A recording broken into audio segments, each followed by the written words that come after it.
So what you had was this issue of slavery that is not being dealt with on a federal level, and at this time the federal government's still pretty small and weak. It's being left to the states or the territories.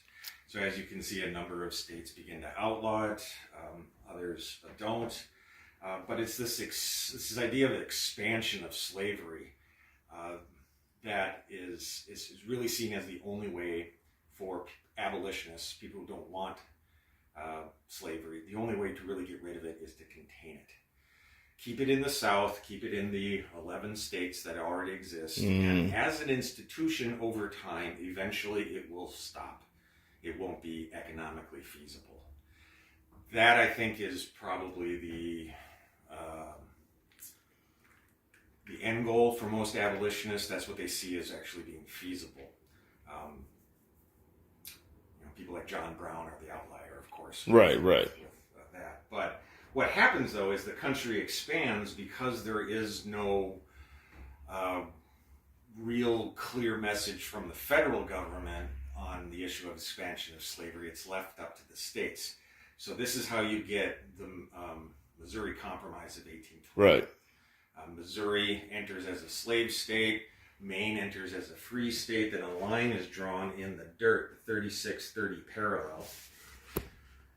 All right. Any future state north of that, or any territory, is considered free. Anything south of that would be considered slave. Popular sovereignty, right, yeah. Probably slavery. There are a number of tries to get rid of slavery or contain it. The Wilmot Proviso is one that's always, I'm not going to go into it because it didn't forever. But then you get the Kansas-Nebraska Act. Right. The Compromise of 1850. What this ultimately is being left up to, as far as the Scots are concerned, with their court case, is judges. Most judges at the time, especially up here in the north, agreed that if you were enslaved and you were brought to a free territory, you should be given your freedom. Many judges agreed. That's how Rachel got her freedom, and others had done as well. Okay. And in fact, the Scots actually won their very first case in St. Louis. It was in state court. It wasn't federal yet. But they were supposed to get their freedom, but, in court cases. This is where it gets into that appeal, denial, retrial, right. all that kind all of stuff. All the way to the Supreme Court. Politician, right. Right.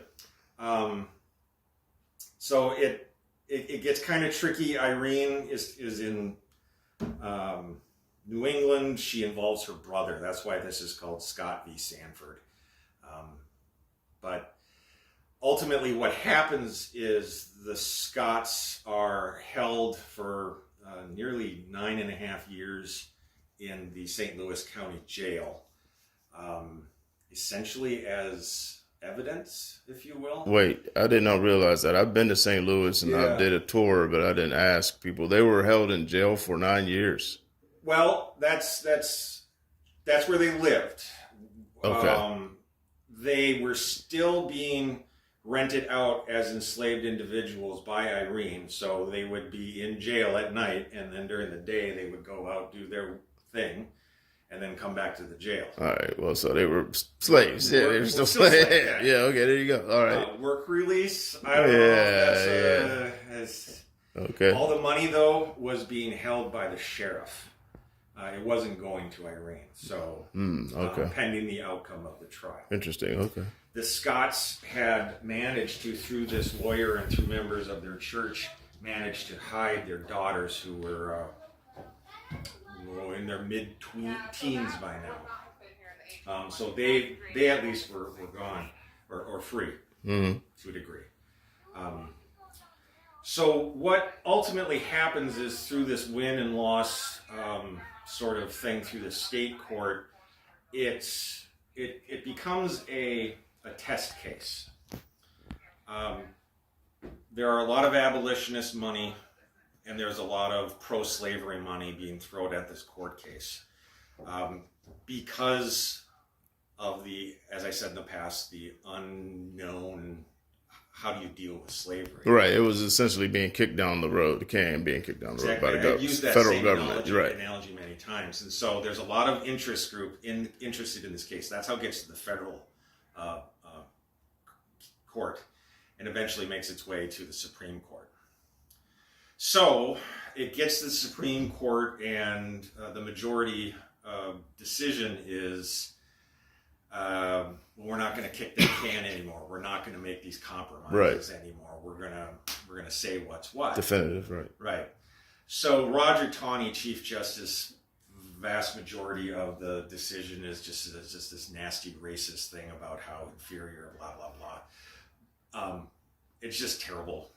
Yeah, I read a book on it. Yeah, very well. But really. What he eventually decides is that, so think back to like Rachel, who had sued for her freedom. Say I am the judge in that case, and I gave Rachel her freedom. What I have done that is against the law is, say you were the slave owner, I've taken away your property without due process. So I violated your Fifth Amendment, I believe. Mm-hmm. I know this is really, it's sickening. These people were held in bondage and enslavement, but I violated your constitutional rights. Because Taney didn't see them as citizens. As people. As anything but property. If you can take, and then the other thing he said is that the United States can't regulate the movement of property across state lines and territories. So if you can take your coffee grinder and all your other things from one state to another place, you should be able to bring them with you. Now, that doesn't mean slavery is technically legal up here, but what now it does mean is you can bring your enslaved people with you. Right. Well, I tell my students, essentially it did make slavery free anywhere. Absolutely. And the people at the time who lived up north realized this, and of course it made them upset because we could keep a factory owner from... Right. Nothing really anymore. Right. And then the other thing is the expansion of the Fugitive Slave Act, which basically made anyone, anywhere, if you're even aware that there was an escaped enslaved individual, you were guilty of a crime because you didn't turn them in. So that is what really galvanized the abolitionist movement towards containment and repealing the Dred Scott decision. But how do you do that? Well, really now the only way, because it was Supreme Court, now the really only way to do this is through a constitutional amendment. How do you do that? Well, you got to get all of these people to agree on something. Right. And we can't do that. That's not going to happen, right? Yeah. Right. So now you get politicians like Lincoln, who had brought this up in his debates with Stephen Douglas when he was running for Senate. Maybe there's something the president can do. Maybe there's a way around it besides a constitutional amendment. And this really basically starts to scare Southern politicians. And Lincoln doesn't even show up, I think, on 9 of the ballots in the South, but he's elected anyway. And even before he takes his oath of office, I think, is it 3 or 4 states had already seceded from the Union. And so the Dred Scott decision, as it's called, this is my own opinion. Right. But really, I think is the match that starts the Civil War when it did. Right. The Civil War, I think, over the issue of slavery was bound to happen at some point. Of course, yeah. And one could argue that it actually started in the 1850s with Bleeding Kansas.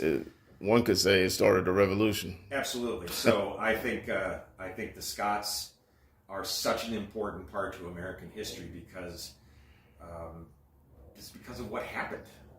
It really focused the abolitionist movement, and it was able to, unfortunately, through war, not through compromise or anything, but we got the 13th, 14th, and 15th Amendments. So. Well, yeah, and I don't want to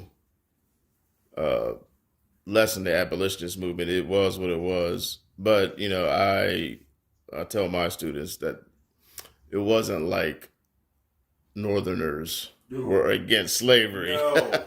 Heavens no. Yeah. They didn't want to see it expanding either. No. Up north, yeah, they were like, this is competition for jobs, like I just said. Yeah. And I there was no never love try lost. to make anyone out in the north anything other than what they are, and for the most parts, they didn't really care, but Right. A lot of them were not for the expansion of slavery. Right. For the most parts. And they didn't want them coming up north either to be. Yeah. So there was worry of a servile insurrection. That's one of those terms that gets Right. thrown around quite a bit. So if it's contained, blah blah blah. So yeah, it is what it is. Yeah, definitely. Well, this is. Yeah, so that is what we try and talk about here is the Scots and their really important part in American history, and we think they live right here. And in fact, Awesome. Most everybody here says we think they're the most important people to ever come out of this. I didn't realize. Now I knew they came up to Minnesota, but I did not know they were here at Fort Snelling. I thought it was somewhere else. Well, the problem is that when they're here, this area is the Wisconsin territory, and then also part of the Michigan territory. So when did Minnesota become a state? Became a territory in 1849. Okay. A state in 1858. So it was a state at the onset of the Civil War. Yes. Okay. Minnesota was the first state to offer troops to the Union. Oh. Our governor happened to be in Washington, Governor Ramsey, and he went to the War Department and said, Minnesota will raise 2 or 3 regiments, and he signed up the state. So I think, I was researching last night. I think Minnesota actually, percentage of their population gave the most in the north, because it was a very small population. I don't even think it was 200,000 or 300,000, and they it's about 26,000 soldiers fought under. Yeah, we say 25, but it's probably closer to 26. Yeah, just because it's a nice round number. But right, about 25 would join. Wow, the military. Okay. Yeah. All right. Well, I appreciate it. Oh, and I also made note of that. There is a display down there that's totally wrong. It said that, how do I phrase it? That before the 1800s, before the American Revolution, every state, of course, the 13 colonies did not have slavery. There was no slaves in the states, and that it was not an economic force. And I looked at that and I was like, oh, how could somebody write this in your display in the other building there? In the kitchen now? Yeah. And I was like, oh, yeah. I was like, oh, that's definitely not right. All right, I need to go look at that. Okay, yeah, the other guys look. Yeah, so. We were this place for the 1970s through the 80s into the 90s. This was a living history site where everyone here dressed up, and they all reenacted. It was, I think, 1830 or 1828 to 1827, something like that. So if anything event happened here after 1828, no one ever talked about it. Of course, the Scots were here in the 30s. So for the vast majority of this as a historic site, the Scots were never, ever part of the conversation. Wow. I've been here for about 10 years, and it's been about 10 years since we actually started talking about this. Thank you very much for that. Yeah. So, it's a bunch of white historians trying to pull this together. Right, yeah. Budget, yeah, gotcha. That's what we try and do. Another big thing that we talk about, of course, not just the Scots, but slavery in general. We talk quite a bit about in the commanding officer's house. Snelling was an enslaver. A lot of the officers here were as well. Lawrence Tolliver. Slavery was a big part of the early history of this place. Actually, of Minnesota. Yeah, probably up to 1858. We don't know how many enslaved people were here at the forts. Best guess is probably around 125 to 130 individuals, probably never more than a dozen at any one particular time from 1820 to 1858. So a substantial number, but not all at one time. Right. And a lot of those people we only know through these pay vouchers. We talk about this quite a bit in Commanding Officer's House. So an Army officer was expected to hire someone to do their domestic work, their cleaning, their cooking, that sort of thing. And so part of your pay as an officer, these are colonels and lieutenants, etc. Right. You got an extra stipend on top of your monthly pay to hire a servant. Okay. Right. Makes sense. A lot of officers, they just purchased a slave. So then they got to keep that money. But you still had to fill out the government paperwork every month. So this is a pay voucher. And I know it's very difficult to read, but you had to fill it out with the person's name. You had to describe them, their age, et cetera, and then what did they do for you. And on a lot of the pay vouchers, not all of them, but on a lot of them, they wrote down the person's name and they wrote down slave. So that's how we know that they were here. And to these, well, we can only tell them by their name, maybe. But a lot of times, a lot of the officers up here, because this is a question I get quite a bit, is how was it allowed to happen when the officers knew it was against the law? Well, we think a lot of them didn't care, and we think a few of them were actually trying to hide this fact. Because we can go through these pay vouchers, there are thousands and thousands in the National Archives, and follow these officers as they go from fort to fort. And sometimes with some of these officers who were stationed in the South, they had to fill these out. Same name, same age, same description, slave. 12 times a year. They get up here, suddenly that's a servant. Now. Right. Okay. It's just little, I mean, people do it all the time nowadays. Yeah. Corruption, yeah. It's absolutely. So that's the question we get a lot. How is it allowed to happen here? And we think they didn't care. They were the authority. Right. I think they might. This is at the end of this. You always say, "Whatever lets you sleep at night, pal." But right. They might have said, "Well, anything outside the walls of the fort is free territory, but inside the walls is sovereign United States federal territory." Right, because again, this was territory in conflict with the. I didn't know the Dakotas actually lived here in Minnesota and didn't live in the Dakotas. I didn't know that.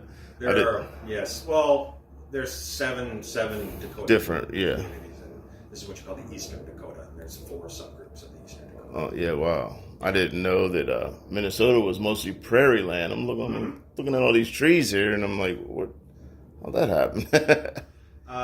Industrial agriculture, the loss of grazing animals, and the loss of wildfire. Yeah, that's what made the trees. The trees come. Wow, yeah. This is fairly recent too. The trees, 200 years ago. 200 years. Wow. We tell people if you had climbed to the top of the Round Tower in 1828, you would have seen prairie. As far as you could see. Now it's trees and buildings. And airplane noises. Yeah. All right, Pete. Well, thank you for taking time. Oh, absolutely. And talking. I always like to end this with what I just talked about is barely scratching the surface. Right. There's much more to this, much more nuance, et cetera, et cetera. We can't possibly talk about all of it here, but we have to talk about it. Right. Because who else will? Yeah, that's what I'm trying to do. I'm trying to, Yeah. I decided it's going to be one of my life's missions to start talking about this stuff. And there is good news for the Scots, though. They do eventually, it's called manumitting. They do gain their freedom. Dred, unfortunately, dies not long after that, but Harriet and their 2 daughters go on to live full lives. In fact, I bet one of Eliza's descendants in this very room. Oh, wow, okay. Yeah. Standing next to a descendant of Roger Taney, the Chief Justice. The Chief Justice. Yeah. Wow. They were both here at the same time. Yeah. Wow, that would have been interesting to see the conversations and what they both said. They were here together, and they were of like mind. Right. Good. Yeah. All right. Well, thank you My for pleasure. taking time out. Yeah. And I know you're a historian, so we like to talk, but I that's know, good. I talked for a long time. No, that's good. That's good. It needs to be documented. Yeah. All right. Thanks again. Hey, my pleasure. All right.